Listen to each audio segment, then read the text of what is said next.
sakinata fi qulubil mu'minin. Segala puji bagi Allah yang telah menurunkan ketenangan ke dalam hati orang-orang yang beriman. Walhamdulillahilladzi arsala rasulahu bil huda wa dinil haqq. Dan segala puji bagi Allah yang telah mengutus seorang rasul yang membawa hidayah dan membawa agama yang benar. Walhamdulillahilladzi ahyana ba'da ma amatana wa ilaihi nusyur. Dan segala puji bagi Allah yang telah menghidupkan kita dari kematian sementara kita, dan kepadanya lah nanti kita akan dikembalikan.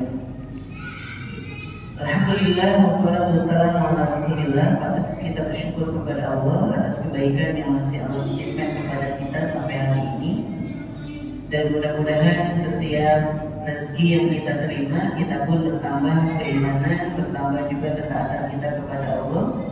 Dan mudah-mudahan kita dikumpulkan oleh Allah bersama orang-orang yang bersyukur. Amin ya rabbal alamin. Dan patut kita juga bersyukur kepada Allah atas satu nikmat yang dengannya kita bisa bertambah ilmu kita dan bisa menambah derajat kita, yaitu kenikmatan bisa berkumpul di salah satu tempat yang Nabi Shallallahu Alaihi Wasallam menyebutnya dengan tanah surga. Nah, ini yang sedang kita rasakan hari ini. Dan dengan ilmu yang sekalian, Allah itu akan mengangkat derajat seseorang dengan dua hal. Sebagaimana Allah menyampaikan, yarfa'illahu alladziina aamanu minkum. Allah itu sungguh akan mengangkat derajat orang-orang yang beriman di antara kalian. Ini satu. Yang kedua, walladziina utul ilma darajat, yaitu orang-orang yang Allah berikan ilmu. Jadi kalau ada orang yang beriman tapi ilmunya sederhana, ilmunya nggak tinggi, dia tetap mulia, dia tetap tinggi dengan apa? Dengan keimanannya. Kalau ada orang yang ilmunya tinggi, dia nggak punya iman, jadi nggak beriman sama Allah, dia juga tetap diberikan kedudukan yang tinggi sekalipun hanya di hadapan manusia. Siapa di antara kita yang nggak pernah belajar yang namanya Albert Einstein ya? Siapa di antara kita yang nggak kenal dengan Thomas Edison? Kenal. Yang sampai hari ini kita rasakan betul manfaat yang kita bisa belajar di malam hari, kita merasa terang di malam hari. Dan mereka Allah angkat derajatnya sekalipun di hadapan manusia saja. Jadi orang itu ada yang ditinggikan derajatnya karena iman, ada yang ditinggikan derajatnya karena ilmu. Nah, harapan kita adalah selain Allah mengangkat kita dengan derajat iman, kita pun diangkat derajatnya oleh Allah dengan apa? Dengan ilmu. Maka perfect dari kalau ada orang imannya baik, ilmunya juga baik. Terus kalau ada yang bilang besar, kalau gitu fungsi ada apa? Kan yang tinggi ilmu, yang tinggi iman, terus adanya gimana? Ada juga harus pakai ilmu. Dari mana kita mengenal sopan santun kalau nggak tahu ilmunya? Bagaimana kita bisa mencium tangan kedua orang tua kalau tidak tahu ilmunya? Misalnya, karena kurangnya ilmu, pokoknya penting beradab gitu. Terus orang tuanya meninggal, terus kita tidur di samping makamnya. Kenapa kita meninggal setiap 7 hari? Sebagai adab saya kepada orang tua kan kayak gitu. Jadi harus ada apa? Ilmunya. Nah, dengan ilmu ini kemudian kita bisa membedakan mana baik, mana buruk. Ya, kita bisa bedakan mana iman, mana kufur, mana syukur, mana kufur dan seterusnya. Itu juga berdasarkan ilmu. Nah, hari ini jemaah sekalian, kita akan belajar satu kitab Nasaihul Ibad yang disusun oleh Syekh Nawawi Al-Bantani. Dan ini jemaah sekalian ada beberapa yang diambil dari hadis Nabi, ada yang diambil dari perkataan para sahabat, ada juga yang diambil dari para ulama. Jadi semua isi kitab ini berkenaan dengan tazkiyatun nafs, dan semuanya itu rata-rata mengajak semua pembacanya, pengkajinya untuk memiliki akhlak yang baik, untuk memiliki akhlak yang baik. Kenapa? Karena memang di dalam syariat kita, orang itu yang paling banyak digelincirkan lalu ke dalam neraka itu karena hubungan dia dengan makhluk. Kalau hubungan sama Allah itu sederhana, seperti yang sering saya sampaikan di sini. Kalau ada orang nggak kenal sholat, nggak kenal puasa, nggak kenal hijab, nggak kenal kebaikan sama sekali, jadi penghujung hayatnya itu, penghujung hayatnya ini diskusi dia taubat, ya Allah, saya jenuh juga melakukan keburukan, jenuh juga untuk melakukan keburukan, ya Allah, ampuni saya, maafkan saya. Sejurus kemudian meninggal. Diterima nggak taubatnya? Diterima, sekalipun dia nggak kenal sholat, nggak kenal puasa, nggak kenal hijab. Kalau dia tobat di penghujung meninggal, usul khotimah.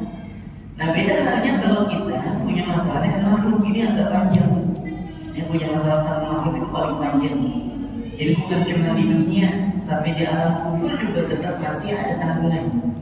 Contoh misalnya tadi itu pernah lewat pemakaman, terus kemudian lagi berhenti, bilang ke sahabat di antara kalian yang bisa bantu, apa boleh kalau ambilkan berupa rumah, ya ambil rumah.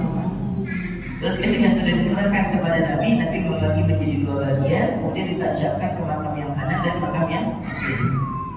Ditanya sama sahabat, "Mana ya Rasulullah? Ada apa dengan kau wahai Rasul?" Apa kata Nabi? "Sekiranya kalian tahu apa yang aku tahu, kalian melihat apa yang aku lihat, kalian mendengar apa yang aku dengar, niscaya kalian akan menjadi orang yang paling sedikit tertawa dan paling banyak menangis." Kenapa wahai Rasul? Ini dua orang ini lagi disiksa. Dua orang ini lagi disiksa di alam kuburnya. Kenapa wahai Rasul? Apakah mereka melakukan sesuatu? Enggak, ternyata. Yang satu itu orang yang tidak suci dan istinja. Jadi dia pipis tapi tidak suci ketika cebok. Saya meyakini berdasarkan keterangan dari para asatidz, para kiai, yang saya yakini itu dia bukan tidak cebok, dia cebok. Yang nggak ada ujung-ujung guna bisa cebok cuma dengan satu tetes air, kan nggak ada. Pipis guna, ceboknya disebut. Masalahnya adalah ketika dia pipis itu dia tidak melepaskan celana dalamnya, dia tidak melepaskan roknya. Jadi ketika pipis, percikan air pipisnya itu terkenakan pakaiannya, dan dia sholat dengan menggunakan pakaian yang terpakar najis. Udah masuk umur, terus pipis di sana, nggak apa-apa najis misalnya, dipakai sholat zuhur, ya kan? Mau pulang kamu asar sekali ya asar, ya kan? Makin sore, makin tambah hot itu di sekolahnya 70% plus 20, nggak jadi pulang sampai maghrib, sholat dulu di rumah.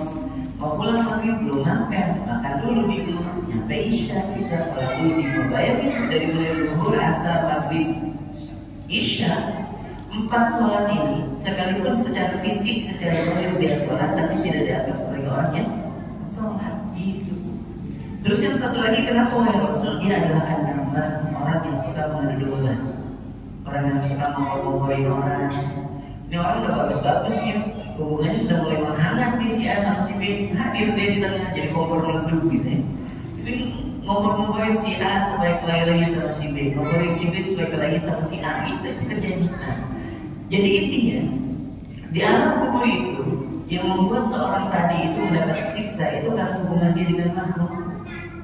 Nggak disebutin ini karena nggak sholat, nanti nggak sholat nanti tidak. Ini kenapa ini nggak haji? Ini kenapa ini nggak zakat? Yang paling banyak kita adalah hubungan dia dengan makhluk. Maka dari itu pentingnya belajar tazkiyah tertentu supaya kita nggak sholat sendiri. Ya sholihah aja sendiri, sholatnya rajin, terus kemudian baca-bacanya rajin, berkatnya rajin. Tapi lisan itu tajam betul sama tangannya. Ya, lisannya itu tajam betul sama saudara-saudaranya. Nah ini juga agak masalah gitu ya. Baik. Dan karena kita ini terdiri dari ratusan nasihat dan pertemuan kita ini kan seminggu sekali ya, sebulan sekali ya, sebulan sekali, belum dipotong Ramadan, belum dipotong cuti lebaran, belum nanti dipotong Idul Adha kalau memang bertepatan dengan hari Rabu. Cocok. Jadi dari 12 kali pertemuan itu paling maksimal paling 10 pertemuan.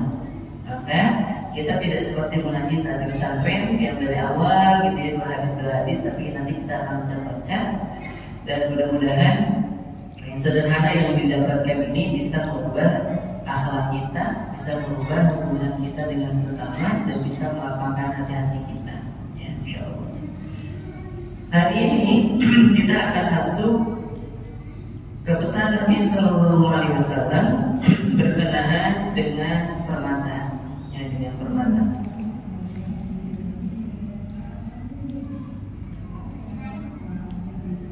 Tahu permata Bu? Banyak di rumah Bu ya. Soalnya kalau pulang dari mana bawa permata Ustaz. Pulang dari Banjar, itu batu-batu yang warna-warni.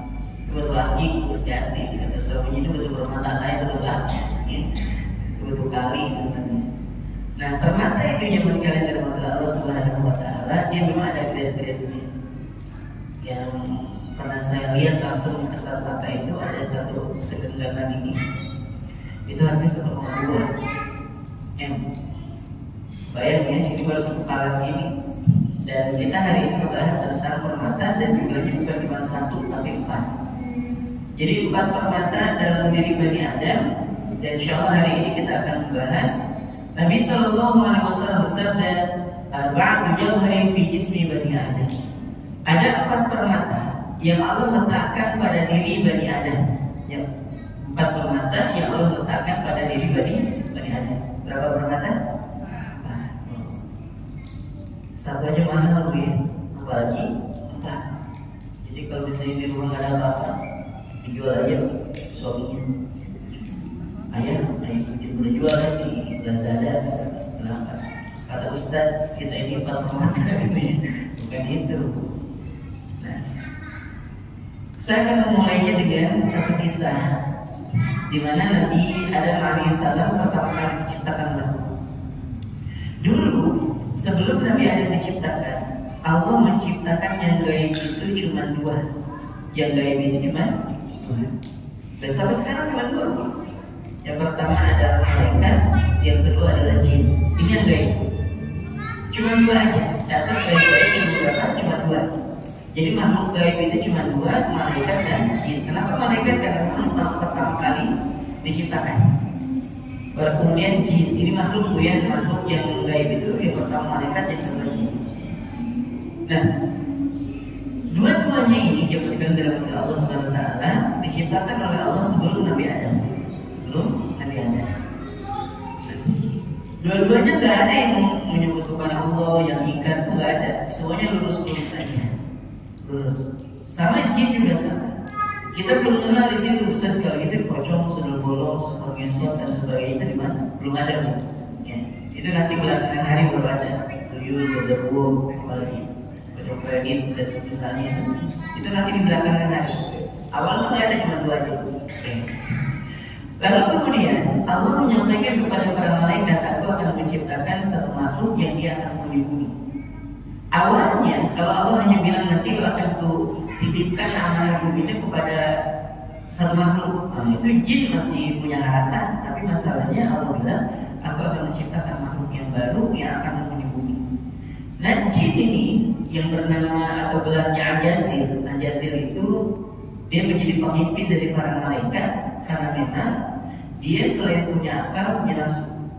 Punya akal, punya nafsu. Sedangkan malaikat itu Allah tidak sertakan nafsu di situ. Makanya malaikat itu nggak ada dua peran.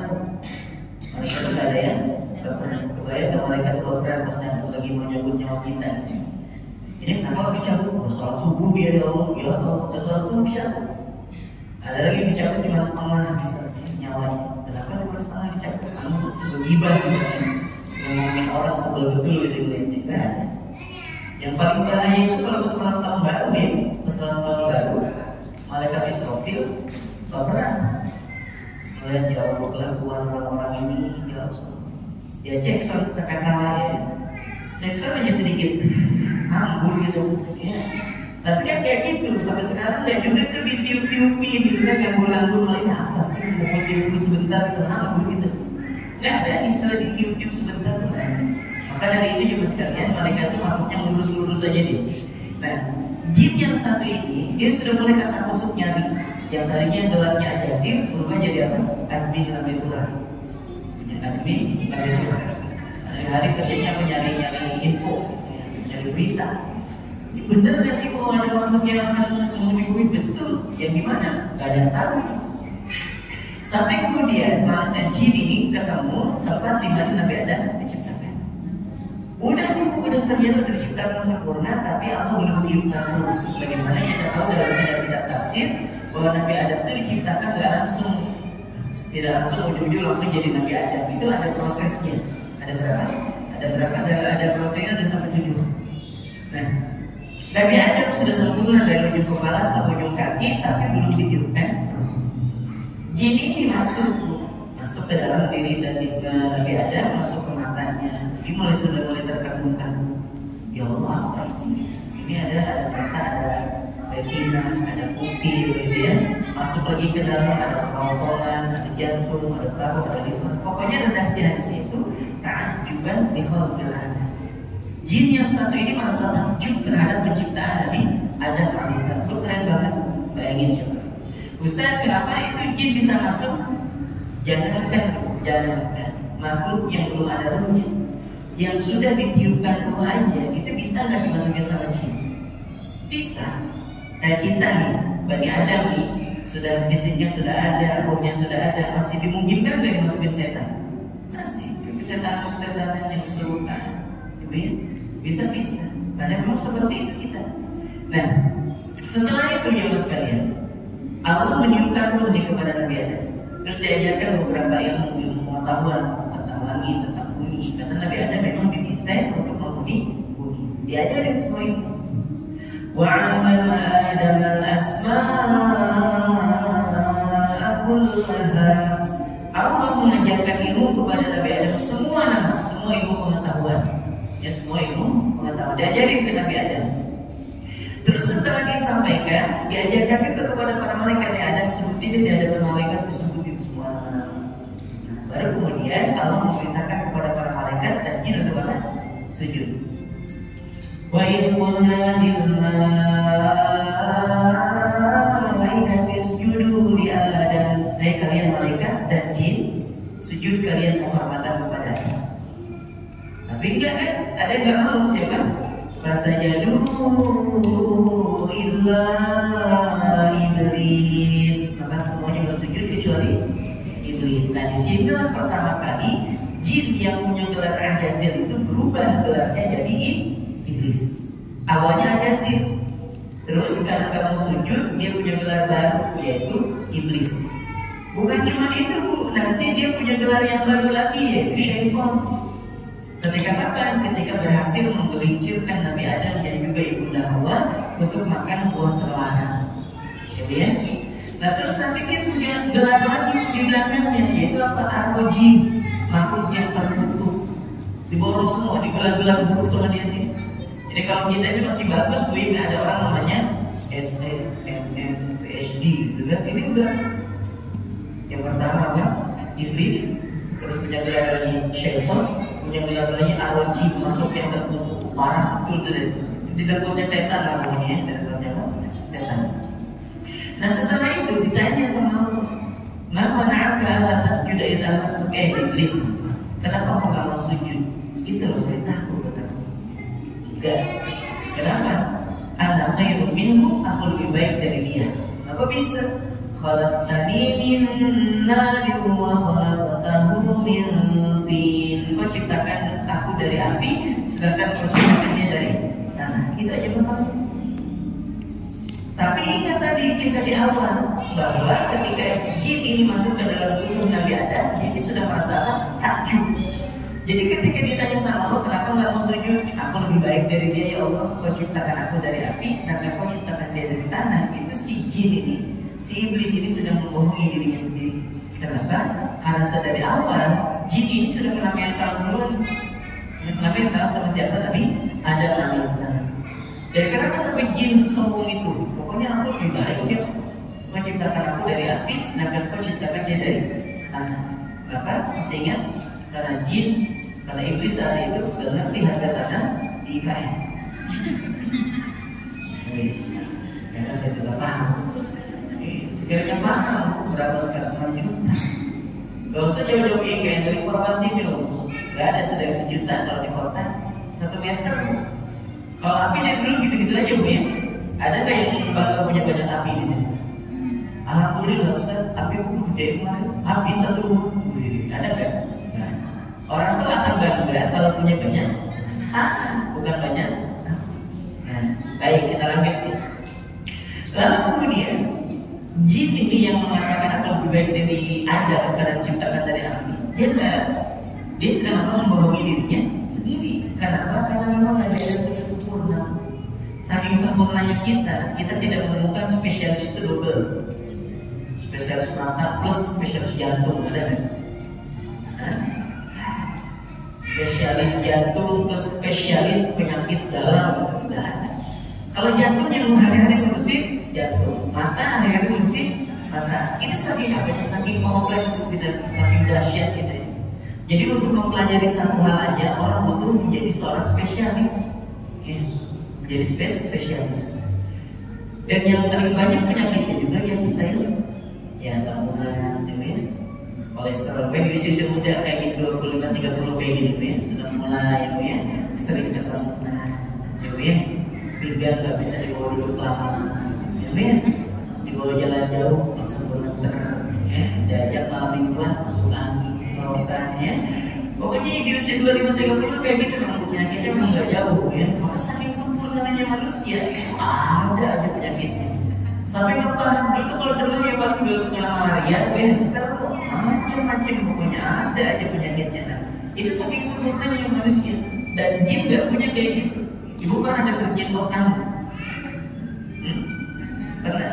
Ya.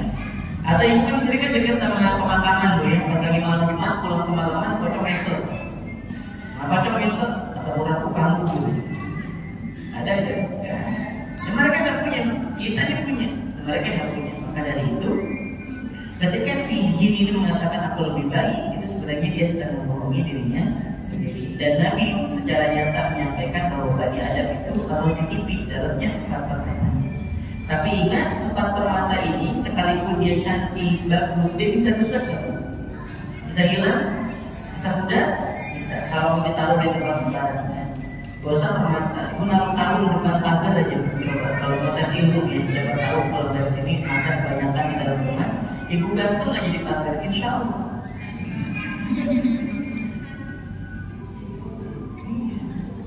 Bukan hilang, tidak tempat. Kalau hilang tuh kesannya kayak dulu ya. Ibu kemana? Ini ibu, kan tidak tempat. Itu lebih nyaman ya di hatinya. Di rumahnya orang ini gitu ya. Nah, jemaah sekalian dirahmati Allah, kita bahas nih. Jadi 4 permata ini sekalipun dia cantik, tapi dia bisa rusak. 4 permata yang Allah letakkan pada diri Bani Adam, yuziluha bi'arba'ati asya, tapi dia bisa rusak dengan 4 hal juga. Apa yang pertama? Yang pertama adalah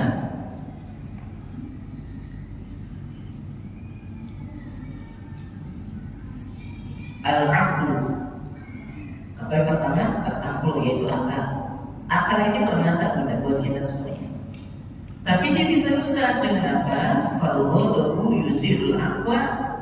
Kemarahan itu bisa merusak akal. Jadi yang pertama itu permatanya adalah akal dan dia bisa rusak dengan kemarahan.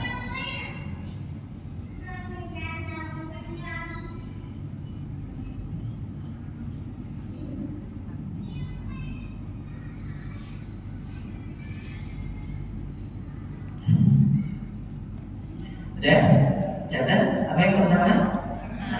Bisa rusak dengan tahu marah tuh ya? Tahu marah nggak? Sudah katanya buka bulan gimana cara marah gitu ya? Wajah-wajah soalnya semuanya soalnya. Di sini tuh nggak ada yang marah-marah tuh ya? Nggak ada di sini. Karena anaknya nggak ikut ya. Dan memang lagi pengajian ya. Aneh itu kalau marah-marah pas pengajian ya. Nah jemaah sekalian, perlu kita pahami bahwa marah itu adalah fitrah. Kemarahan itu adalah fitrah. Namanya fitrah bisa hilang nggak? Nggak bisa.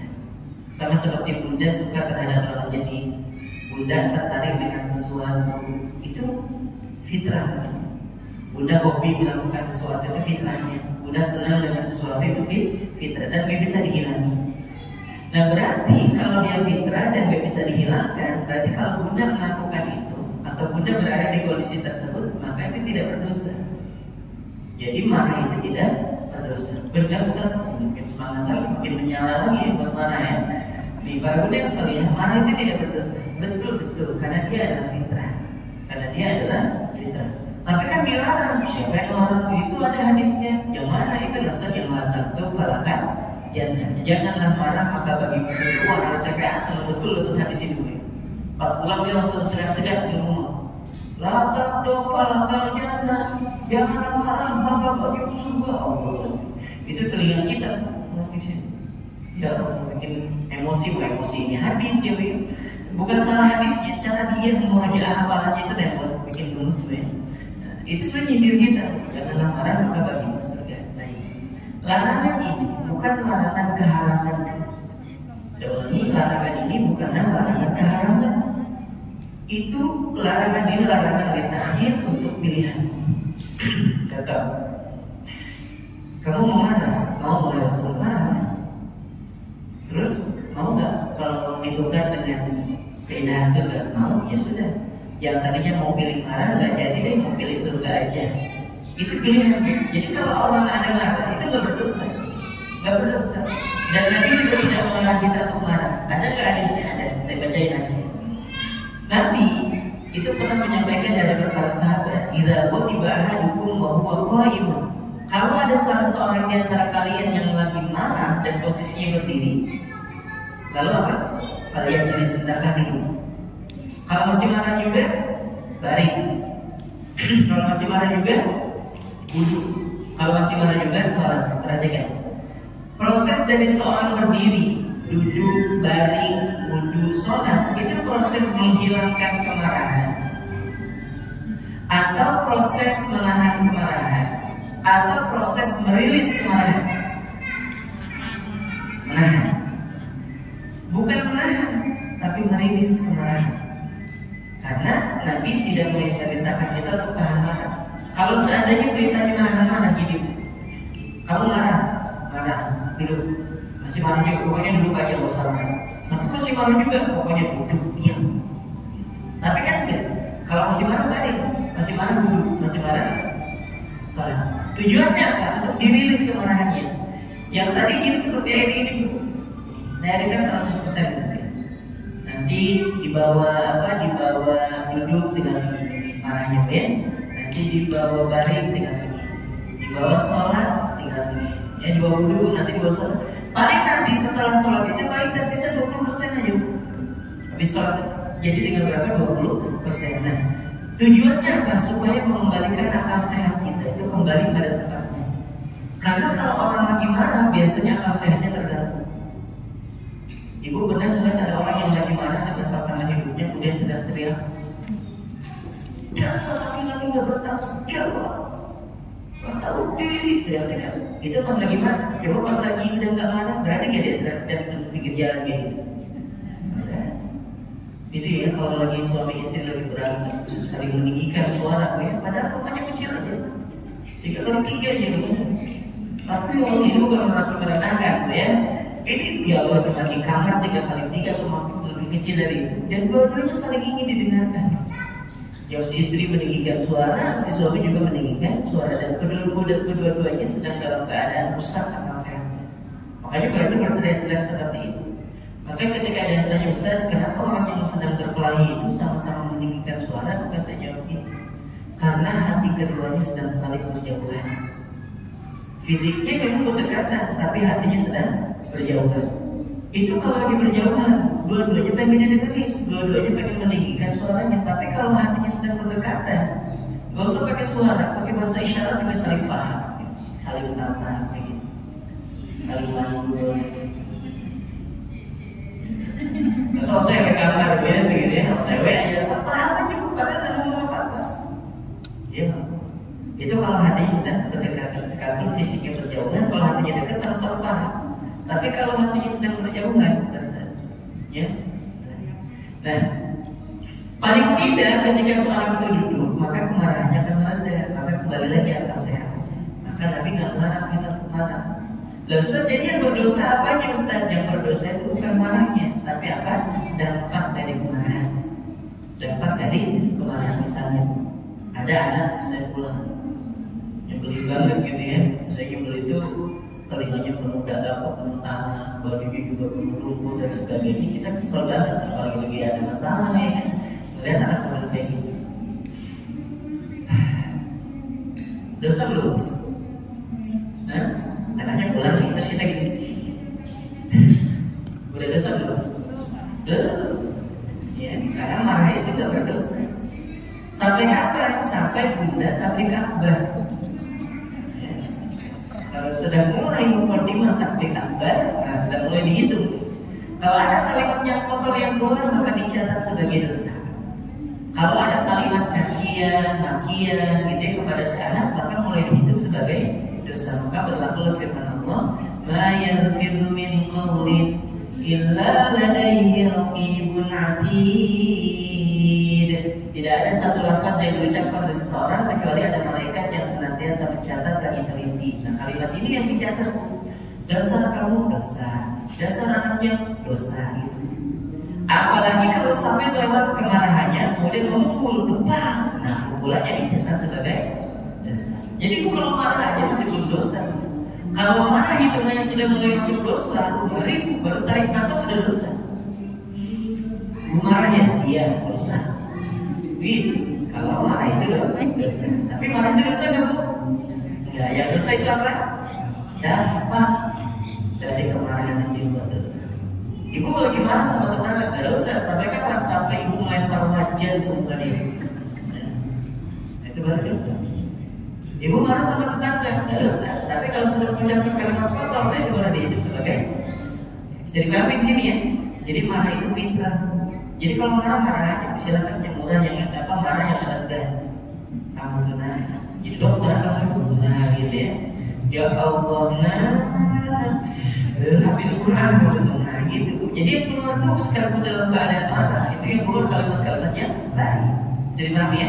Nah, jadi bisa nggak dihilangin bu marahnya? Masih dikit. Tadi udah sampaikan di awal dia adalah fitrah, namanya fitrah bisa dihilangin nggak? Nah, jadi marah itu nggak bisa dihilangin. Kenapa? Justru kalau ibu dihilangin marahnya sama Allah, ibu yang repot. Ya Allah, hilangkan kemarahan dari diri saya ini, ya Allah. Malah ingat dosa ceritanya, men. Nah di sini ada ya. Saya lihat wajah-wajah bulan tuh ininya colong-colong ini kebanyakan tahajud. Baik, saya kebanyakan terdrakor malam-malam, men. Yang 2, 3 ya, saya tidur ya. Jawab lagi.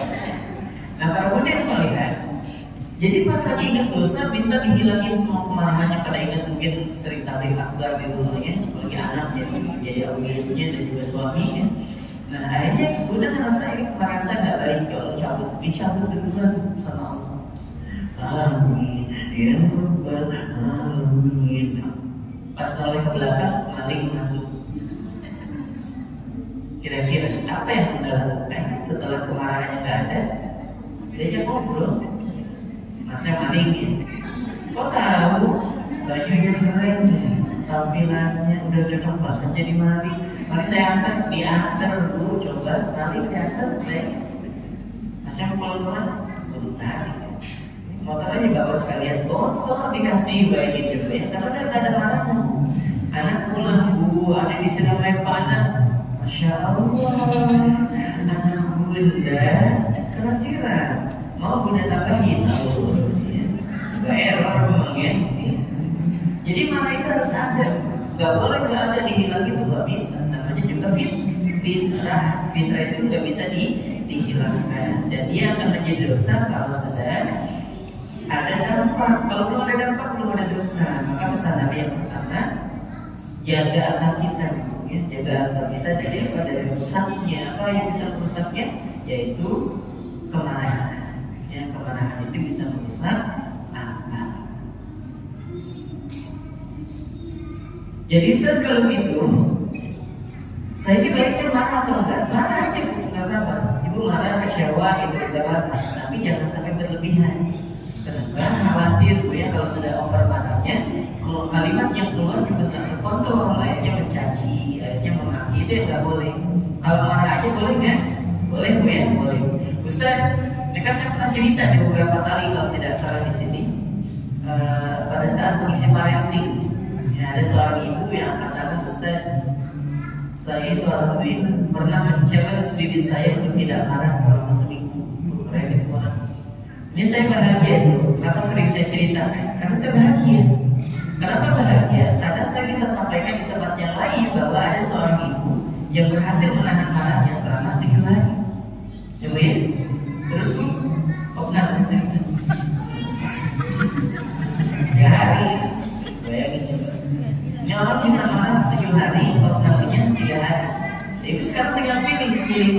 jawab nama?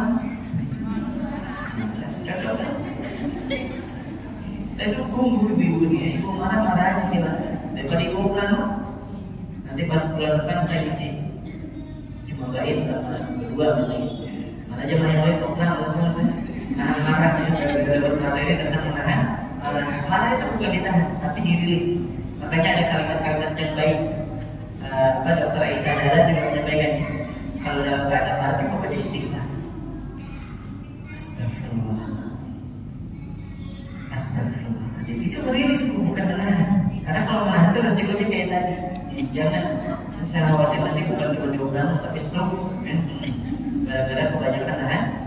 Ini yang pertama. Jadi permata ini dijaga, jangan mudah menahan. Yang kedua adalah hati agama. Permata yang kedua adalah agama.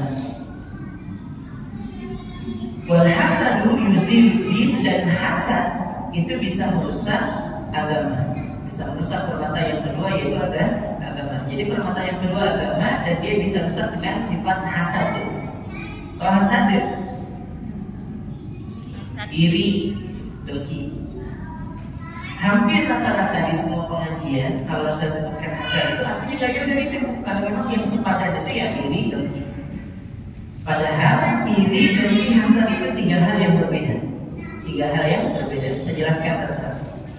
Iri ini fitrah, sebagaimana kita tadi marah. Iri adalah fitrah, naik di atasnya dengki, naik lagi di atasnya hasad. Iri ini setiap kita punya budak gak berdosa. Iri itu tidak berdosa. Dan iri ini timbul karena dorongan passionnya kita. Kita suka apa, itu yang bisa membuat kita iri. Misalnya ibu suka sama tas, pokoknya setiap kali ada orang bawa tas baru, ibu kepengen aja bawanya. Bukan tasnya ada kemarin ini beli di mall, diskon 30%. Nanti lah sama-sama antar aku situ ya. Nah, antar aku nanti ke situ ya. Padahal dalam hati kita juga kepengen beli. Cuma kepengen gitu aja nah, itu namanya iri. Karena memang ibu suka sama tas. Contoh lain misalnya ibu sama suka banget sama kerudung yang ada di balik-balik gede yang banyak sisanya itu. Sisanya. Nggak usah disebutin, kan gak dibayar juga ya. Kayak ada lah, pasti saya hafal batuk gitu, gede-gede gitu. Kalau orang sebut, bisa sampai 700, kadang ada yang sampai 500 itu gila banyak. Apa begitu Ustaz yang dibalik-balik sisanya? Oh, baru tahu saya itu biasa kerja sisanya. Baik, ibu suka banget sama jilbab terbaru keluaran dari sisanya tadi. Pas pengajian, anaknya pakai. Kamu dapat aja hari ini seri terbaru. Iya kemarin pas lagi dia kan baru datang dan aku dapat promosi ya, diskon 25%. Ya Allah, tapi gitu tiba kemarin. Nah, tahu pengen gitu tiba aku kemarin. Nah, perasaan pengen itu namanya iri. Tapi dosa enggak? Enggak, karena kan kita suka dengan jilbab yang model-model kayak gitu. Paham di sini ya? Nah, jadi iri itu fitrah. Itu semua kita punya. Kenapa? Karena dorongannya itu memang kesukaan kita. Gak mungkin ujuk-ujuk ibu misalnya ngelihat ibu nggak suka masak misalnya, bukan nggak suka tapi nggak hobi lah ya. Kalau masak tiap hari masak, tapi memang bukan passionnya ibu. Jualan donat terus ada orang bikin donat langsung kalian juga bikin donat enggak biasa aja gitu ya. Karena memang bukan passionnya ibu. Sama seperti ibu melihat ada lukisan bagus, ada orang pelukis lukisannya bagus. Ujuk-ujuk ibu berubah ibu juga jadi pelukis, ada nggak? Nggak ada. Ibu paling bilang, masya Allah ya bagus banget lukisannya. Udah begitu aja. Makanya iri itu fitnah. Naik di atasnya iri ada dengki. Dengki apa kaidahnya? Senang melihat orang lain susah, susah melihat orang lain senang. Seperti yang pernah saya sampaikan di bab waktu itu tentang hasad ya, tentang ya kita beda itu hidayah waktu itu. Kita jelaskan orang yang dengki itu adalah orang yang paling sesat di dunia dan juga nanti di akhirat. Sudah dia tidak bisa mendapatkan apa yang dia tidak sukai dan hatinya terbebani dengan itu. Saya tetangganya kemarin saya tanyakan punya mobil baru yang masih ada plastiknya, bayangin ya. Dan kalau mobil baru kita punya plastiknya jadi kita buang hijau itu sampai seminggu sebulan baru ya, biar orang lihat duit. Nah, masya Allah. Pada kata saya pasti saja iya kalau itu dibuka. Kalau orang pertama kali punya mobil, ya, iya sudah dibuka, bisa dipasangin lagi ya, biar gak terbuka katanya pintu ya. Nah, pertama kali punya mobil baru, namanya orang dengki bilangnya ada balik kredit. Ya, ya kalau kredit kan dia diikutkan suruh, ikutkan suruh kan dia. Makin malam, makin dengki dia, gak bisa tidur. Dia bilang, kadang juga gak bisa ganti oli. Ya, orang dengki itu oli, ganti olinya aja dipikirin ya. Yang punyanya belum tentu pikirin ganti oli. Dia udah kepikiran jauh-jauh hari. Makin malam sudah yang 3, tak bisa tidur orang dengki. Melihat lagi ke jendela, lihat mobil lagi tetangganya. Paling juga 6 bulan dia tarik leasing. Ya Allah, itu otaknya orang yang begitu begitu. Ya kalau ditarik sama leasing kan bukan mobil dia, ya. Nah itu orang dengki kayak gitu. Nah akhirnya malam-malam dia nggak bisa tidur, dan besoknya asam uratnya kamu, kolesterolnya, darah tingginya kumat, jantungnya nggak stabil. Nah, yang dokter dia atau yang punya mobil? Dia. Itu orang dengki namanya. Jadi orang dengki itu sekalipun tidak membahayakan orang lain, tapi dia membahayakan dirinya sendiri. Naik ke atasnya ada di atasnya hasad. Hasad itu apa? Dia bukan hanya tidak suka terhadap kebaikan yang Allah titipkan kepada saudaranya, tapi orang hasad itu berpikir bagaimana kebaikan itu hilang dari saudaranya. Orang hasad. Makanya Allah tidak meminta kita berlindung dari orang yang dengki, dari orang yang iri, tapi Allah meminta kita berlindung dari orang yang hasad. Wa min syarri hasidin idza hasad. Dan dari keburukan orang yang hasad kalau dia sudah hasad. Ya sekalipun nanti ibu kalau melihat Quran terjemah artinya memang dengki. Dari keburukan orang yang dengki kalau dia sudah mendengki. Tapi hasad dengan dengki itu beda. Di atasnya lagi pokoknya. Hasad itu di atasnya. Ini kalau bahasa kitanya, kalau orang sudah punya hasad itu nggak ada obat apapun untuk. Oh ya, obat yang itu nggak ada obat sih. Nah nggak ada obat. Berat kalau orang sudah hasad itu. Nah, jangan sekalian. Dan hasad ini bisa merusak agama. Dan ini bisa merusak agama. Maksudnya gimana? Orang itu boleh nggak nyimpan dendam sama saudaranya? Nggak boleh. Agama itu melarang nggak orang itu untuk menyimpan perasaan dengki? Melarang, ya kan? Terus orang itu kalau sudah sampai sakit hati, itu bisa sampai terjadi pembunuhan. Nggak kenal adik, nggak kenal kakak. Kita menemukan dari seorang kakak membunuh adiknya gara-gara rebutan harta waris. Itu karena ini bukan ada perasaan hasad dengki itu sama saudaranya. Ada mau bagian waris misalnya. Aku kan yang merawat mama, aku kan yang merawat bapak. Ya mau urusannya, ya sesuai dengan pembagiannya. Akhirnya dibagi. Dia karena dia anak perempuan, terus ada kakaknya yang anak laki-laki dan adanya anak laki-laki. Jadi kan dia dapatnya separuh ya dari jatah laki-laki. Sakit hati betul dan udah betul sama saudaranya. Hasad betul lagi dia berpikir bagaimana caranya supaya harta waris itu hilang. Bahwa tadi itu namanya orangnya hasad. Nah, larangan dalam agama untuk tidak memutus silaturahim, tidak menyimpan dengki, tidak menyimpan perasaan gak suka terhadap kebaikan Allah yang Allah titipkan kepada orang lain, itu semua dilanggar semuanya. Makanya terjadi sampai kepada pembunuhan itu karena larangan Allah ini dilanggar. Apa yang menjadi masalah awalnya? Hasad, perasaan tidak suka terhadap kebaikan yang Allah titipkan kepada saudaranya. Sampai di sini bisa dipahami ya? Yang ketiga, apa permata yang ketiga? Permata yang ketiga adalah al-haya, rasa malu. Al-haya itu rasa malu, ya, bukan kehidupan, tapi rasa malu. Wa tama'u yuzilul haya. Lalu apa yang bisa merusak rasa malu ini? Yaitu wa itu sifat tamak. Sifat tamak bisa merusak rasa malu. Kalau tamak itu rakus, marah, ya. Tamak itu diserapkan bahasa Arab.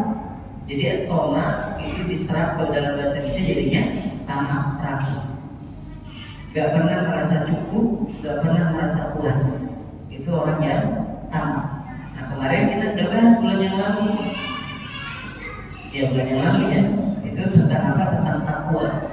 Ciri antara ciri-ciri orang yang bertakwa itu salah satu cirinya adalah qanaah, merasa cukup. Ya Bu ya. Orang yang merasa cukup itu adalah orang yang bertakwa. Dia tidak merasa bahwa rezeki yang Allah tunjukkan kepada dia itu kurang. Nah, dia cukup aja. Seperti contohnya itu kalau pas lagi kita puasa, kalau pas mau buka, apa aja dibeli nih? Gimana? Kalau isi bungkus, beli botol teh, bungkus. Tapi sih dia, bungkus. Lele salome, bungkus ya. Lele itu bungkus juga boleh. Baik, saking pokoknya kalau pas lagi puasa itu bawanya semuanya tuh pengen dibungkus. Tapi kalau sudah masuk nih azan maghrib berkumandang, satu aja nih, Allahu Akbar, minum beberapa sepukai, gelap. Udah gitu masih nafsu nggak dengan yang ini? Enggak. Rasulullah makan satu biji, satu tahu isi habis itu udah biasa aja sama yang lain. Nah, Allah lagi ngajarin kita sebenarnya untuk memenuhi kebutuhan itu pasti cukup, cuma untuk memenuhi hawa nafsu itu nggak bakal pernah ada cukup. Nah, tamak ini para pengusaha. Biasanya orang yang tamak itu biasanya itu nggak beres untuk masalah keuangan biasanya. Karena apa? Dia pengen aja semuanya dipengenin. Misalnya dia kalau mau sabar, itu dia bisa renov rumahnya dengan baik. Tapi karena nggak sabar, karena dia tamak betul, praktis betul terhadap dirinya, nggak pernah ada cukupnya. Akhirnya rumah yang tadinya harusnya dia bisa menikmati 3 tahun lagi baru lunas KPR-nya, 3 tahun lagi Pak. Melihat tetangganya renov, tambah lagi utangnya di bank. Melihat tetangganya bikin pagar, dia juga bikin pagar, tambah lagi utangnya dipinjol, bayangin cuma. Ya. Dia tetangganya bikin garasi, sekalipun gak punya mobil, bayangin ya. Tetangganya bikin garasi mobil juga, bayangin Bu. Padahal motornya satu. Ya, nggak ada juga mobilnya, tapi karena iri itu nggak pernah merasa cukup. Nah, orang seperti ini akan terus bertambah. Itu namanya tamak. Maka padahal apa yang Allah titipkan kepada kita berupa makanan, tempat tinggal, itu cukup aja buat kita. Tapi kalau udah merasa nggak cukup, memang itu sifatnya orang yang tamak. Tamak itu bukan cuma harta, pujian juga sama. Ibu posting status misalnya di Instagram atau di FB, di Facebook misalnya, atau di Twitter dan sebagainya, di X sekarang teriak namanya status itu. Nah itulah ya, itu pasang status di situ misalnya. Gak ada yang like ya Allah. Padahal ibu sudah pikirnya semalam ngetik status. Gak ada yang like, gak ada yang komen ya Allah sakit hati gitu ya. Nah itu juga jangan kita ngeser statusnya karena tamak pengen dapat apa? Pujian dari orang. Nah, seperti itu. Makanya sakit hati aja bawahnya terusnya. Itu tamak. Itu bisa menghilangkan rasa malu. Yang live TikTok ya, semakin dibuka semakin banyak yang nyawer misalnya. Semakin terbuka tampilannya, itu semakin banyak yang nyawer. Itu juga udah hilang rasa malunya. Hilang rasa malunya. Pokoknya orang tuh kalau sudah semakin tamak maka semakin hilang rasa malunya. Makanya sampai dia bisa membuka kancing bagian atasnya supaya orang melihat dan supaya banyak orang memberikan pujian beautiful, so nice, gitu kan. Pokoknya angel dan sebagainya. Angel angel ya. Dia merasa malaikat ya. Ini angel ya. Baik. Terakhir apa permata yang keempat? Yang keempat adalah al-amal sholih, yaitu amal soleh. Permata yang keempat adalah amal soleh. Tapi amal soleh ini ingat bisa rusak dengan apa? Wal ghibatu tuzilul amal soleh. Dan ghibah itu bisa merusak amal soleh. Kalau ghibah, saya ingetin nih kalau nggak tahu ya, ibu tahu ghibah? Lupa ya sudah ya. Karena yang dibicarakan hari tentang Quran ya. Kalau ketemu ibu sudah berapa hafalannya? Masya Allah. Ini teman-teman di pengajian begitu kata ibu sudah mengerjakan, sudah alhamdulillah juz 32 dari subuh. Ibu saya sedang melancarkan juz 35. Pokoknya ini ya, tinggi juznya ya. Ketinggian. Alhamdulillah saya udah hafal juz 34. Jadi nanti jadi lagi servis juz 35 ujungannya ini ya. Nah jangan Gibah itu punya syarat. Syaratnya apa? 3. Masih ingat? 1, yang dibicarakan adalah orang. Yang kedua, yang dibicarakan adalah keburukan. Yang ketiga, harus ada pihak kedua, pihak ketiga, dan seterusnya. Itu baru sempurna gibahnya. Jadi kalau itu sempurna gibahnya, 3 syarat ini harus terpenuhi. Yang pertama yang dibicarakan adalah orang. Jadi ibu ngomongin kucing orang tuh nggak bakal ada nilai gibahnya. Ibu ngomongin mobil orang tuh nggak ada gibahnya. Nah, tapi kalau sudah masuk ke orang, berarti kan masuk sama jabatan. Itu tahu nggak wali kota ya? Nah, wali kota nggak masuk di sini, nggak masuk gibah. Ini presiden kita ini itu nggak masuk gibah. Menteri kita ini ya itu nggak masuk gibah. Berarti kalau sudah masuk personal.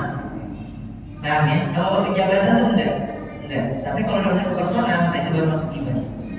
Kok bisa juga presiden naikin harga ya apa urusannya? Ya, aku mau ngomong kayak bukan gibah, bukan. Kita sedang membicarakan kedudukan dia sebagai seorang presiden. Nah kalau gibah tuh kalau sudah orang nyata-nyata jelas orangnya. Ya. Yang kedua apa tadi? Keburukan. Jadi kalau gunanya ngomongin kebaikan, itu bukan gibah. Dan memang rata-rata orang tuh nggak ada yang marah kalau dibicarain kebaikannya. Ada nggak di sini misalnya boleh kumpul terus ceritain kebaikan, seorangnya datang. Kalian tega yang nyeritain aku umroh kemarin, bilang aja umuman, gitu ya. Padahal nggak semuanya gitu, orang yang tahu itu kalau dia itu pergi umroh. Tapi karena dia ngomongin dia datang. Tiga-tiganya kalian ngomongin aku umroh kemarin, gitu. Padahal itu karena umuman aja sebenarnya. Atau misalnya dia nyumbang ke masjid, terus diceritain nih, si kuat di umroh mau ke masjid, dia datang. Kalian sudah bangga pesti loh padahal. Kok tega-teganya sih kalian ngomongin aku sedekah kemarin 5 juta? Kenapa malah harusnya kan 6 juta? Iya, harus juta aja dia ngomonginnya.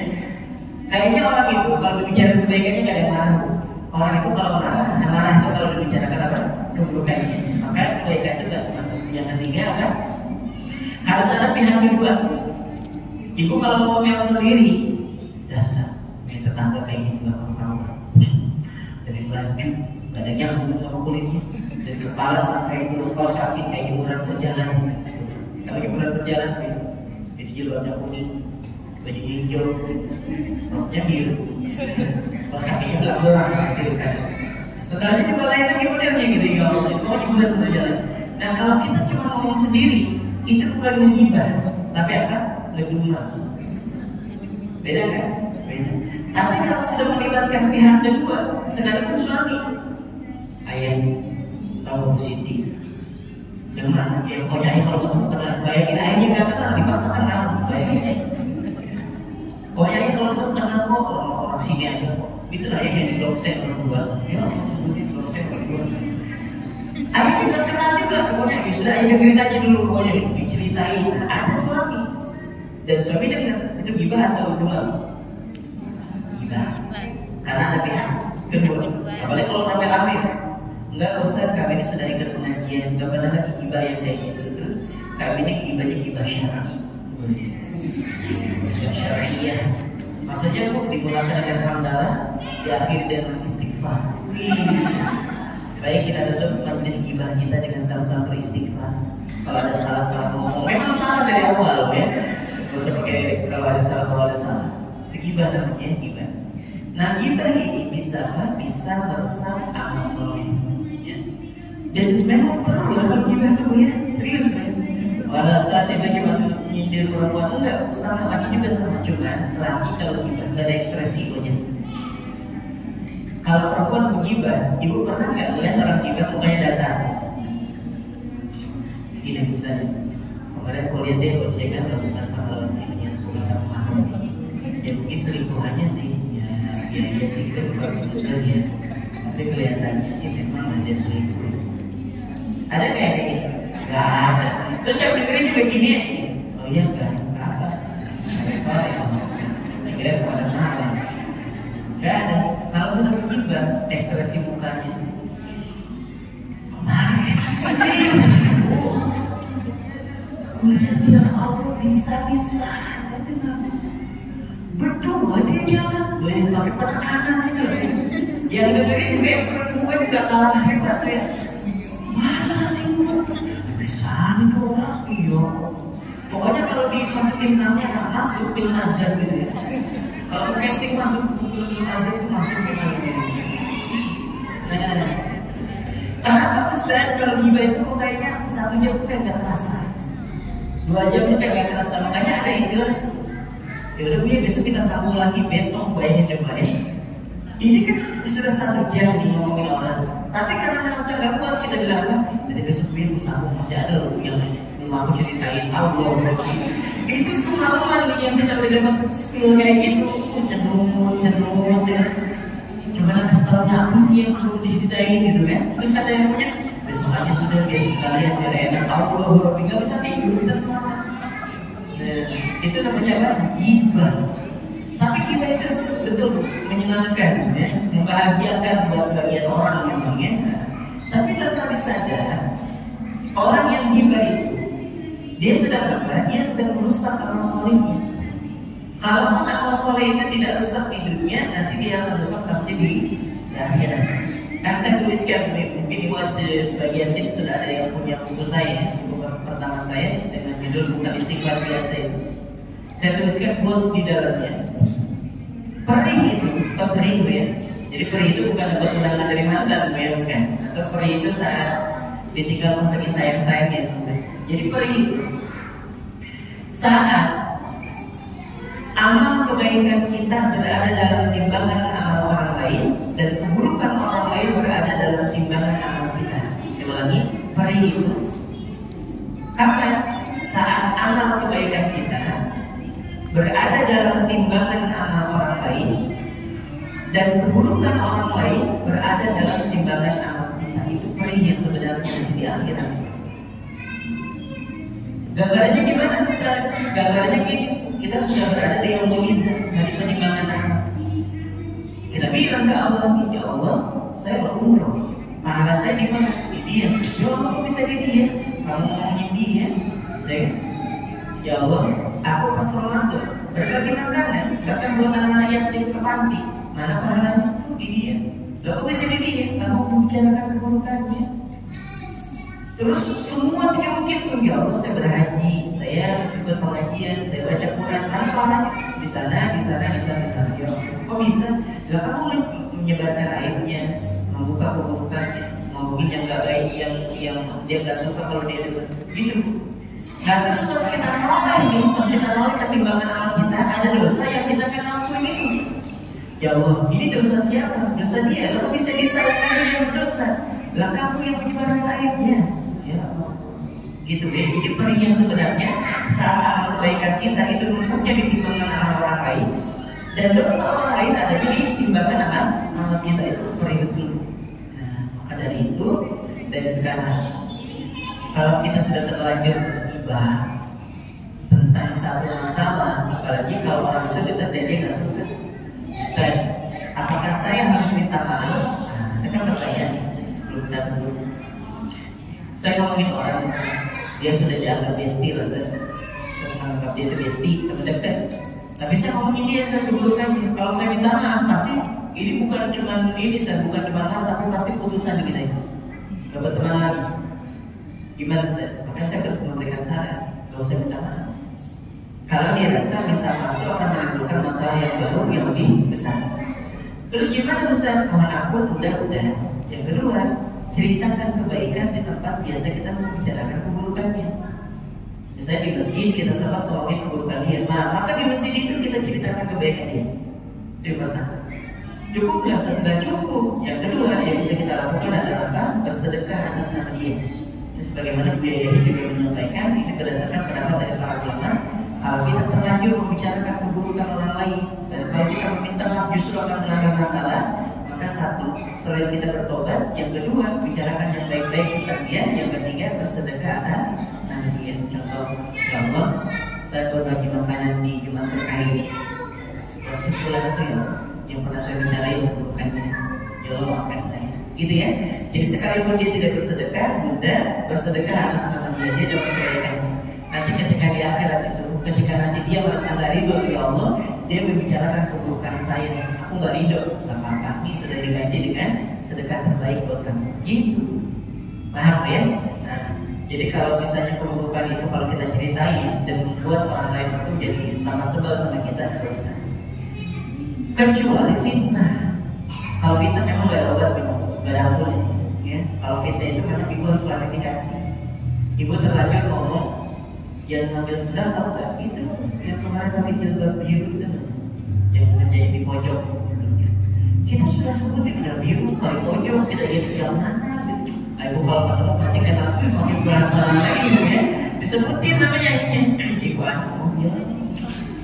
Tahu biru itu pojok ibu ya. Bukan yang ini yang kita ini apa bajunya kuning itu kan. Jilbabnya biru ya. Ini kuning juga ya. Nah jelaskan kepada Allah udah sebutin namanya dan tersebar dan ternyata pas kita tahu ternyata bukan dia. Nah itu wajib klarifikasi maaf ya. Ternyata yang ngambil surat bukan gitu. Atau yang lebih besar, ibu menyatakan bahwa si bulan itu yang telah mengambil uang kas. Uang kas. Pokoknya buat yang ngambil uang kas itu ya mau disebutin namanya dan ternyata salah. Itu harus ngomong, bukan ngomong. Bukan aku yang kemarin kan aku bilang buat ternyata bukan dia. Harus kalau tidak sampai hari kiamat dituntut sama orangnya. Ya, jangan ada fitnah. Kalau kita mungkin kadang kepleset, dia salah ngomong. Tapi kalau sudah urusan fitnah, kita harus kita langsung ke orangnya dan mengklarifikasi karena kita lebih kita Allah beralam bismillah. Baik, sampai di sini ada yang ditanyakan sudah. Saya kembalikan dulu ke MC. Assalamualaikum warahmatullahi wabarakatuh.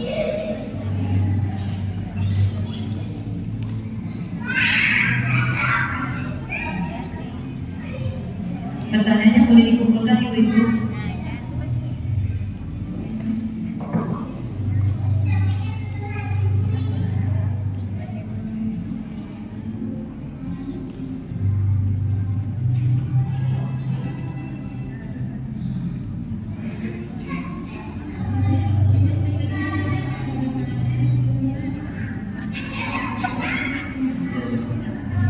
Sudah pakai kertas sekarang ya.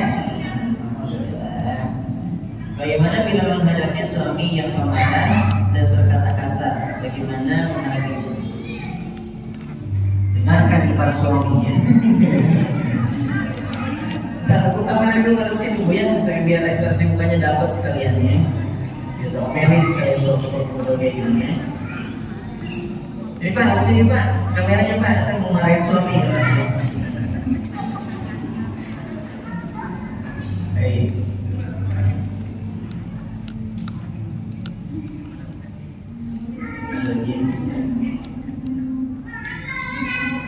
Jadi dia ingatkan sama bapaknya ya. Dia kirim suami masing-masing ya. Bismillah wassalatu wassalamu ala Rasulillah. Bagaimana bila menghadapi suami yang pemarah dan berkata kasar? Bagaimana menghadapinya? Yang pertama, para punya solihah. Kemarahan itu adalah keburukan yang menular. Kemarahan itu adalah keburukan yang menular. Maka ketika Nabi SAW memberikan wasiat kepada kita semuanya, ada seorang sahabat, dua-duanya itu sudah memerah mukanya, saking marahnya, dua-duanya sudah saling mencaci maki sudah. Maka apa kata Nabi? Ini la'akum kalimatan. Aku mengetahui satu kalimat. Lalu sekiranya diucapkan kalimat itu, ladahaba anhum ma yajidu, niscaya kemarahannya akan pergi, niscaya kemarahannya akan hilang. Kalimat apa itu wahai Rasul? A'udzu billahi minasyaitonir rajim. Bisa bu? Ayo satu dua tiga. A'udzu billahi minasyaitonir rajim. Mudah? Mudah. Karena lagi ngomong. Coba bahasa gimana? Belum tentu bisa mengucapkan kalimat. Tahu ini, namanya tahu. Kenapa? Kemarahan itu sekalipun dia adalah fitrah, tapi mudah sekali rentan ditumbuhi oleh syaitan. Maka Nabi menyampaikan baca tahu. Nah sama halnya ketika menghadapi suami yang dalam keadaan marah, kita tidak usah ikut marah walaupun memang terpancing untuk marah. Ibu solehah banget, pengajiannya udah tiap minggu. Dikata-katain sama orang dengan kata-kata yang buruk, terpancing gak buat marah? Terpancing, sesolehah apapun di minggu. Apalagi kalau orang marah terus melototin kita, apa dia? Apa sih? Apa? Apalagi kita lagi coba. Kita yang tadinya biasa aja jadi marah karena kemarahan itu keburukan yang bisa menular. Kalau kita melihat suami dalam keadaan mukanya itu kayak dilihat, udah kita bisa ikut marah, baca ta'awud aja. deketin pelan-pelan, bisikin di telinganya.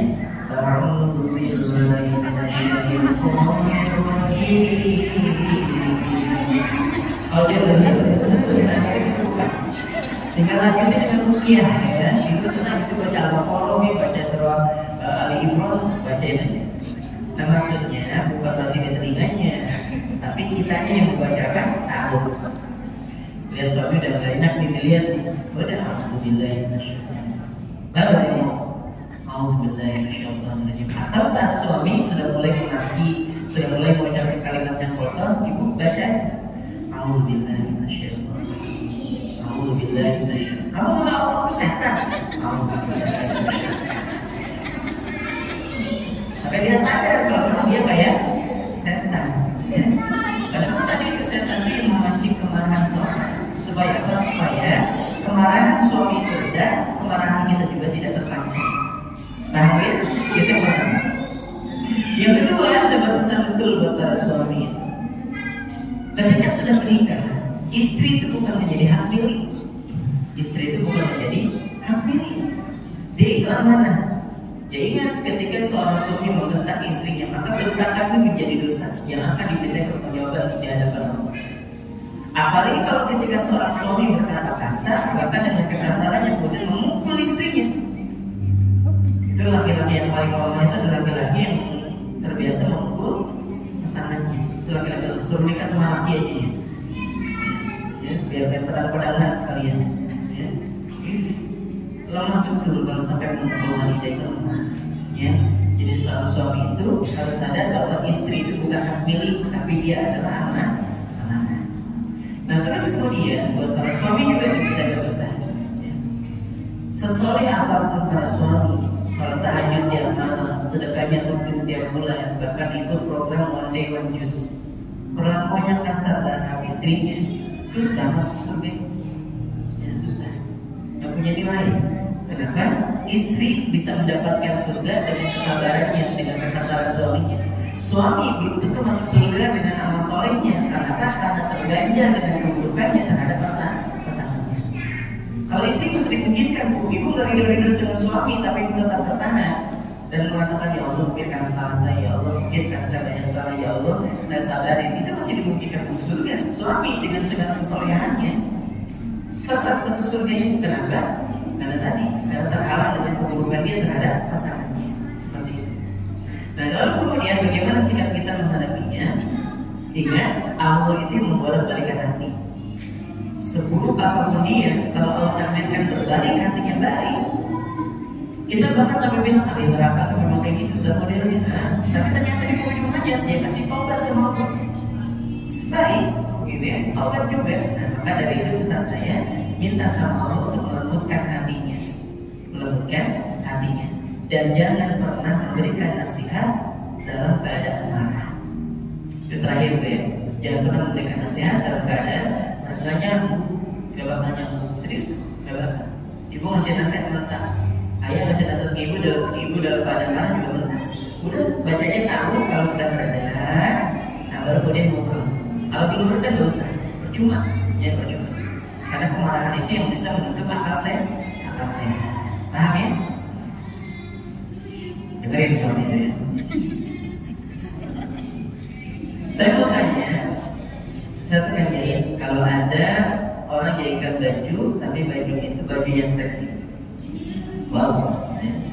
Kan itu dosa, auratnya kelihatan. Apa saya yang buat bajunya dapat dosa? Ini. Kalau Bunda tahu bahwa baju itu akan dia kenakan untuk di luar, bajunya seksi dan memang digunakan untuk di luar, maka Bunda gak usah ngambil pakaian itu. Tapi kalau dia bilang ini buat tidak buat rumahan, biar kelihatan seksi di hadapan suami, biar suaminya gak kecantol sama sebelah alasannya, nah itu boleh aja dibuat. Atau misalnya Bunda jadi tukang jualan kelontongan. Ada orang bajunya seksi banget, bajunya seksi, udahnya kelihatan, udah ini kayak pakai baju adiknya lah ya. Datang ke toko kita, Bu, beras 5 kilo, dan kita kan jual celananya di atas paha, bajunya segini. Itu biasanya suzon kita ini wanita ini baik atau enggak? Nggak baik gitu kan ya? Gak mungkin kita ngomong Masya Allah wanita ini habis tahajud kayaknya lupa dia pakai baju langsung buka makanan langsung belanja gitu kan. Kayaknya husnuzon kayak itu berat betul gitu ya, berat. Biasanya kita akan suzon di perempuan gak baik. Terus dia beli, terus kita beli, jangan kan nggak usah dibayar. Takutnya uangnya haram, itu gue dosa. Ya boleh, kita bertanya, ini uangnya halal atau enggak ya? Boleh, itu terima gimana aja. Ya banyak karena ibu menjual sesuatu yang bukan haram. Jadi bukan urusan itu dia mau uang maling lah, uang apa, itu bukan urusan itu. Nah masalahnya baju itu kan bisa dipesan sebelumnya. Bu, bisa nggak jadi baju saya ini yang you can see my ketek gitu ya. You can see kan kamu bisa melihat ya. Jadi kamu bisa melihat ketek saya gitu. Bisa nggak bikin baju you can see? Bisa, ini buat apa? Ini buat seksi-seksi dulu. Mohon maaf bu, saya kayaknya belum bisa atau ordernya kayak gitu. Tapi kalau misalnya baju-baju biasa, bisa bagi 3/4 ya. Kalau baju 3/4 itu biasanya ada baju kedinasan, ada baju kerja, ada 3/4. Kalau baju panjang misalnya, ya udah harus turun aja, udah buat aja. Nanti dia akan pakai handset misalnya. Nah, karena tugas muda bukan untuk menginterogasi orang. Kalau baju itu bukan baju yang akan digunakan di luar dan tidak seksi itu gak masalah. Atau misalnya dia bikin baju seksi buat rumah juga boleh. Atau dia bikin baju yang tidak terlalu menutup aurat, tapi bukan untuk pelajar misalnya, nggak apa-apa juga, nggak masalah. Ya, yang jelas kalau misalnya Bunda diminta orang untuk bikin baju seksi dan memang tujuannya untuk dipamerkan, nah Bunda bilang aja tolak dengan baik-baik. Mohon maaf Bu, misalnya Ibu saya ada kerjaan atau ada jahitan saya masih belum selesai. Ibu nggak bohong kalau jahitan belum selesai. Satu wajib cuma ketolak jahitannya ya. Jadi Ibu nggak bohong. Bagaimana cara kita menenangkan hati dan diri karena sudah terlanjur berhutang yang berbau riba? Ya, berhutang yang berbau riba. Yang pertama, jangan kalau udah terlanjur berarti kan udah selesai ya hutangnya, sudah tinggal istighfar aja ya. Jadi kalau ibu pernah terjerat hutang yang ada ribanya, udah tinggal istighfar aja. Kalau juga ibu sudah menyelesaikan hutangnya, itu adalah kebaikan dari Allah. Jadi itu berarti Allah sayang sama kita. Jadi Allah itu masih sayang sama kita, makanya hutangnya selesai. Kalau Allah sayang, udah atau di situ aja terkungkung, hutangnya belum selesai, hutang lagi gitu aja. Makanya ada istilah gali lubang tentu jurang. Tapi kalau Allah sudah memberikan Bunda kesehatan, terus dengan kesehatan tadi Bunda bisa bekerja dan bisa membayar hutangnya, dalam hal sudah ya. Nah, tinggal istighfar aja, istighfar. Dan banyak sedekah, banyak sedekah. Kalau sudah terlanjur, karena apa? Riba, banyak sedekah aja supaya tidak terjerat lagi. Dan sedekah ini bisa menghapuskan kesalahan kita di masalah. Apabila ada seorang yang tidak suka atau musuhin kita, anak SMA memang kayak gini ya. Pertanyaannya ini kayak orang anak sekolah gitu. Apabila ada seorang yang tidak suka atau musuhin kita, musuhan, kita bermusuhan. Terus ketika cerita ke suami apakah itu riba? Tapi dalam hati kita tujuannya untuk mengurangi beban pikiran kita yang besar. Selama ibu tidak menyampaikan aib keburukan orang yang kita kesalin tadi, itu nggak dosa. Misalnya yang udah tuh kesal banget sama ibu. Kenapa? Masa udah dituduh, nah gitu ya, udah dituduh ini, masa udah dikata ini, itu bukan riba, itu bukan apa? Bukan riba. Yang kita itu ayat tahu nggak? Kenapa? Udah tuh kesal betul sama dia. Kok bisa? Dia itu memang tukang fitnah. Nah, menyematkan tukang fitnah. Memang dia itu tukang membunuh orang. Nah itu berarti Bunda sudah ngajak seorang Bunda untuk berpikiran negatif. Tapi kalau Bunda merasa ayat dia itu sakit hati betul, kenapa? Bunda itu dibilangin, nah, beda Ben. Kalau tadi menyampaikan, kalau Bunda memang yang jadi korban. Tapi kalau tadi contohnya ayah tahu nggak, ibu itu suka menuduh. Kita sudah bilang dia suka nuduh, kita juga menyampaikan kepada suami untuk untuk menyetujui bahwa ibu ini adalah tukang nuduh. Itu beda. Jadi kalau perlu cerita aja ke suami, ya, dan pastikan suami sendiri. Gitu ya. Nah kalau sama suami orang udah kan, ya Allah, seandainya aku di situ aku perlu kamu nggak ada. Suami sendiri. Bagaimana menghindari riba supaya tidak gibah. Ya hindari gitu. Ya kan bagian menghindari dia bagus aja dari itu. Ada satu tips yang saya pernah dapatkan juga dari salah satu kajian. Artinya gitu Bu. Kalau usah nih isi pengajian dan ngaji juga, bisa ngaji juga. Malu ada daurah juga, ada pengajian ikut juga pengajian. Nah, ada nasihatnya. Bagaimana supaya kita tidak jatuh kepada jurang gibah? Maka saat kita ini berkumpul di tempat yang berpotensi gibah, kita jadi orang yang bisa mengalihkan omongan gibah tadi kepada omongan yang bukan gibah. Datang nih kita nih, dia lagi ngomongin orang lah, langsung aja ngomong saya, tahu nggak? Kemarin aku habis jalan, misalnya, tapi alihkan satu. Yang kedua, pura-pura budek. Pura-pura. Jadi kita dengar tapi seolah-olah kita nggak dengar aja. Nah, kenapa? Karena Allah akan menghisap sesuatu yang sampai ke telinga kita yang memang kita pengen. Tapi Allah tidak akan menghisap di telinga kita atas apa-apa suara yang memang kita tidak inginkan masuk. Bunda masuk angkot, para angkoters ada sini, para angkoters ya, anggota angkot ada ya. Naik angkot, ya Allah, kalau di angkot musik sedang tidur, apalagi pas lagi yang rasa-rasa gitu ya. Ini hati ini udah nyaman betul. Tapi kan itu ada nggak sebagian naik angkot dia dengerin musik kayak gitu? Kan enggak, lalu masa dengerin gitu ya, itu nggak jelas gitu. Itu Allah nggak bakal hisap. Tapi Allah akan menghisap kita atas suara yang kita pengen dengerin. Ibu lagi makan di warung atau makan di restoran misalnya.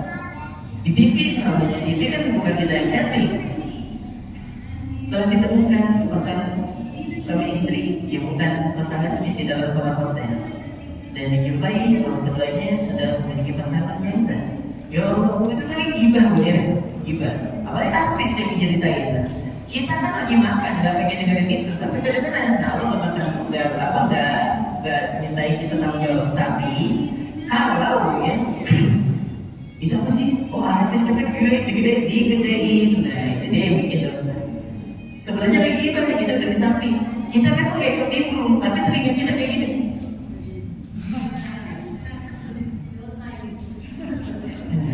Seolah-olah kayak lagi pusing padahal lagi gini. Ya Allah, jadi posisi aja. Nah itu yang akan dibentuk pertama, yang wajib program DPG deh. Dan kalau diminta untuk menyetujui, jangan menyetujui itu dan bacain aja di kalau bisa. Ini lagi duduk di tengah baca Yasin. Itu kemudian masuk si baru dibayar yang berdua dan ke depan. Assalamualaikum. Saat duduk di tengah. A'udzubillahi minasyaitonir rajim. Kenapa ini? Baca ruqyah sekali itu. Melakukan kayak setan nih konsepnya. Gitu. Itu ya. Dihindari Bu ya. Jadi jangan hindarinya, tapi gimana? Yang pertama, alihkan ucapannya ya bahwa obrolan yang tidak mengandung gibah. Yang kedua, apa yang kedua? Pura-pura jadi apa setan? Jadi jangan pura-pura budak aja kemudian. Dan ketiga, jangan pernah mengaku menyetujui apapun yang disampaikan. Jangan ya benar kan? Senyumin aja. Kalau dari itu jangan. Apakah orang yang sudah meninggal akan bertemu dengan keluarganya di alam kubur? Bismillahirrahmanirrahim. Karena ini perkara yang baik. Jadi kita harus merujuk pada apa yang disampaikan oleh para ulama dari hadis. Jangankan orang yang sudah meninggal, orang yang belum meninggal masih dimungkinkan bertemu dengan ruhnya orang yang sudah meninggal. Di sini ada yang pernah ketemu dengan almarhumah ibunya di dalam mimpi? Ada? Belum pernah? Atau masih ada ibunya ya, masih ada. Yang sudah meninggal bisa bertemu dengan kakeknya, bertemu dengan anak mungkin yang sudah meninggal, dengan pasangan yang dulu pernah meninggal misalnya, atau sudah meninggal. Nah, ini para pemirsa, ini dimungkinkan betul-betulan. Aku sebenarnya menyampaikan, jadi nanti pertemuan yang akan datang kalau tidak hilang tadi ingatkan saya ada ayat Allah itu menyampaikan bahwa orang yang dalam keadaan tidur itu apanya itu dalam penjagaannya Allah. Nah, sampai kapan? Sampai nanti yang satu akan dikembalikan, yang satu akan ditahan karena memang sudah meninggal. Nah, di saat itu kemudian termasuk Imam Ibnu Jauzi yang dalam kitabnya Ar-Ruh itu menyebutkan dimungkinkan seorang itu bisa bertemu di situ. Jadi pas lagi tidur, gitu ya, pas lagi tidur, terus kemudian roh kita dalam penjagaannya Allah bersama dengan orang-orang roh yang sudah meninggal, Nah disitulah kita punya kesempatan untuk bertemu. Makanya ada yang cerita, aku ketemu mama semalam, aku ketemu bapak semalam. Selama dalam mimpinya bapak dan ibu itu tidak memberikan amalan yang aneh-aneh, itu memang bisa jadi memang itu adalah ibu kita, ya, memang itu adalah ibu kita. Tapi kalau sudah dalam mimpi, nah besok tolong datang ke kubur bawain ayam hitam, nah ya. Nah besok ke kubur bawain buah-buahan, nah ya, itu lapar, tapi sudah gak usah jawab, tidak itu saya setan. Tapi kalau ketemu ngapain? Dia senyum aja, Ustaz. Senyum dari jauh, terus dada-dada pas saya deketin, saya kan langsung. Nah itu memang dimungkinkan rezeki dari Allah untuk kita bisa bertemu dengan orang yang kita cintai, gitu ya. Nah lalu bagaimana orang yang ada dalam kubur, bisa nggak? Dalam hadis Nabi SAW, orang yang berada di kubur itu saling mengunjungi. Setelah ini, orang yang berada di dalam kubur itu saling mengunjungi dengan catatan dia tidak mendapatkan sisa kubur itu. Dia masuk ke alam kubur, dia tidak dapat sisa kubur di sana, masih dimungkinkan saling mengunjungi. Tapi kalau udah dapat sisa kubur, nah, kenapa? Karena kunjungannya orang disiksa, kemudian, wah nggak kunjungan, disiksa juga bentar gitu ya, belum kelar disiksanya, ya bisa. Jadi orang mukmin, orang yang soleh, yang baik, amalnya baik, yang digambarkan surga pagi dan petangnya, nah inilah yang dimungkinkan untuk saling mengunjungi. Tapi orang yang dapat sisa itu, makanya kalau misalnya kita punya orang tua, bisa pun dia sudah meninggal, dia akan doain dia doain. Jangan-jangan dia sudah mendapatkan siksa di alam kuburnya, kita diringankan siksaannya, minta dimudahkan urusannya, dan minta kepada Allah kebaikan supaya terhenti dari sisa kuburnya. Wallahu a'lam bishawab. Mungkin ini bisa disampaikan oleh para penasihat semuanya. Kita berdoa dulu dengan sama-sama berdoa sebelum tadi begitu sama MC. Kita doa dulu, mudah-mudahan yang sakit hari ini Allah sembuhkan, yang berurusan Allah mudahkan urusannya, Allah mendidik kita anak-anak yang soleh dan solehah, yang menjadi penyakit mata dan penyakit batin, dan Allah mendidik kita keluarga yang penuh dengan sakinah, mawaddah dan juga rahmah. Dan mudah-mudahan kita berkumpul di sini, kalau harus meninggal bisa meninggal dalam keadaan yang husnul khatimah. Allahumma shalli wa sallim ala nabiyyina Muhammadin fil awwalin wal akhirin. Wa barik wa sallim radhiyallahu ta'ala an sahabati Rasulillahi ajma'in. Hamdan syakirin, hamdan da'imin, hamdan yuwafi ni'amahu wa yukafi mazidah. Ya Rabbana lakal hamdu kama yanbaghi li jalali wajhikal karim wa 'azimi sultanik. Rabbana awzi'na an nashkura ni'mataka allati an'amta 'alaina wa 'ala walidina wa an na'mal salihan tardah wa adkhilna bi rahmatika fi 'ibadika as-salihin.